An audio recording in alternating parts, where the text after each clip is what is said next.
முற்பகல் செய்யும் பிற்பகல் விளையும்னு சொல்கிற மாதிரி ரோகிணி செஞ்ச திருட்டுத்தனதால் திருப்பி ரோகிணிக்கு கஷ்டமாகி போச்சு.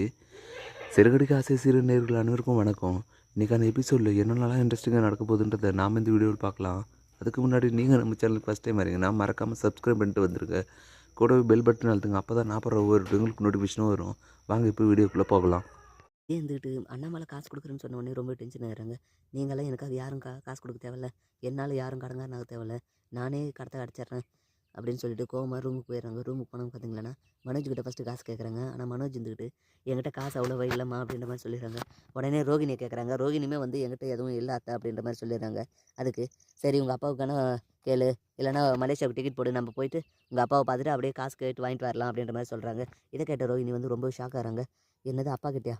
அத்தை உடனே எல்லாம் போய் பார்க்க முடியாது, அதுக்கு வந்து நிறைய ரூல்ஸ் இருக்குது, அதுக்கு நம்ம முன்னாடியே அப்பாயின்மெண்ட் பண்ணிட்டு தான் போகணும் அப்படின்ற மாதிரி பேசி மழுப்புறாங்க. இதை கேட்ட வித்யா வந்துட்டு சரி வேறு என்ன வழி இருக்குது ரோஹிணி, நீயே தானே ரெடி பண்ணு எனக்காக அப்படின்ற மாதிரி சொல்கிறாங்க. அதுக்கு ரோஹிணி வேறு வழி இல்லாத ஒத்துறாங்க.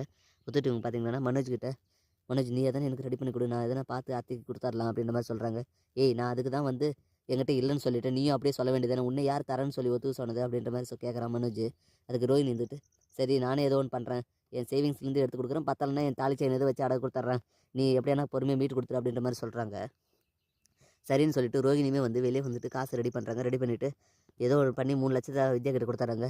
மீதி 2 லட்சத்தை வந்து பார்வதி ஆண்டி வீட்டில் எப்படின்னு வச்சிடலாம், அப்போ தான் வந்து கேஸ் ஆகாமல் இருக்கும்.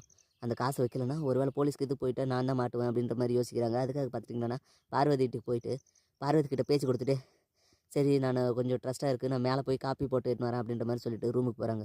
ரூமுக்கு போனீங்க பார்த்தீங்கன்னா உள்ளே இருக்கிற நேரம் பார்த்து பீரோவில் காசை வச்சுட்டு யாருக்கும் தெரியாது வெளியே வந்துடுறாங்க ரோகிணி.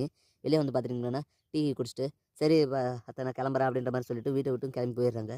இதோட இன்றைக்கான எபிசோடு வந்து முடியுது. அடுத்து என்ன இன்ட்ரெஸ்டிங்காக நடக்க போகுதுன்றதை நான் இன்னொரு வீடியோவில் சொல்கிறேன். ஃப்ரெண்ட்ஸ் நம்ம சேனலை யாருமே சப்ஸ்கிரைப் பண்ணாமல் பார்த்துட்டு இருக்கீங்க ஃப்ரெண்ட்ஸ், மறக்காமல் சப்ஸ்கிரைப் பண்ணிடுங்க. தேங்க்யூ.